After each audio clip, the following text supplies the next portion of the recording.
ఏంటి సార్ ఈ పార్టీకి సంబంధించి చాలా గందరగోళం జరుగుతూ ఉంది. బయటికి కనిపించకపోయినా కొంతమంది మాట్లాడుతున్నారు, కొంతమంది మాట్లాడతలేరు. తాజాగా జేసీ ప్రభాకర్ రెడ్డి లాంటి వాళ్ళు ఆయన చేసినటువంటి కామెంట్స్ కావచ్చు, గతంలో జగన్మోహన్ రెడ్డే బెటరు మీకంటే ఇలా మాట్లాడుతూ వస్తున్నారు. ఏంటి ఏమన్నా కూటమిలో ఏమన్నా జరుగుతుందా? లేదంటే ఆయన వ్యక్తిగతంగా కామెంట్స్ అనుకోవచ్చు అవి? జేసీ ప్రభాకర్ రెడ్డి గారు మొదటి నుంచి ఆవేశపరుడు. హ్మ్. రెండోది ఆయన మనసులో ఏమి పెట్టుకోడు. హ్మ్. అందరూ చేసేదే ఆయనే చేస్తాడు. హ్మ్. కాకపోతే ఆయన మనసు పెట్టుకోకుండా బహిరంగ చెప్పేస్తాడు. హ్మ్. అందువల్ల ఆయనకి పాపులర్ గా ముందుకు వస్తాడు. రెండో అంశం ఆయన బహిరంగ చెప్పడం వల్ల ఏమవుతుందంటే హాట్ గా మాట్లాడతాడు. కొంచెం రాయలసీమ వాడు వీడు ఈ వయసు రీత్యా పెద్దవాడు కాబట్టి కొంచెం అనేస్తుంటాడు. హ్మ్. వస్తుంది. హ్మ్. జేసీ ప్రభాకర్ రెడ్డి గారు బహిరంగ మాట్లాడుతున్నారు, మిగతా మాట్లాడకుండా చేస్తున్నారు మిగతా వాళ్ళు, అంతే తేడా. ఓకే. ఆ! రెండోది ఏంటంటే హ్మ్.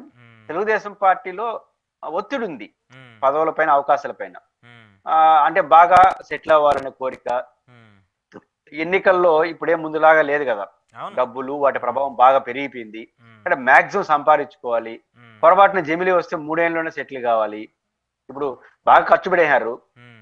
Not only Telugu Desam, A party అయినా. అన్ని పార్టీలు. ఒక నియోజకవర్గానికి అధికారికంగా కాకపోయినా అనధికారికంగా మనకు సమాచారం 40-50 కోట్లు పెట్టేస్తున్నారు. హ్మ్. ఆ 50 కోట్లు వసూలు చేసుకోవాలి. వచ్చే ఎన్నికల్లో మళ్ళీ పోటీ చేయడానికి 70 కోట్లు అవుతుంది. హ్మ్. కనీసం 10-20 కోట్లు పెరుగుతుంది కదా. హ్మ్. అంటే అది ఒక 70 కోట్లు వసూలు చేసుకోవాలి. 120 కోట్లు.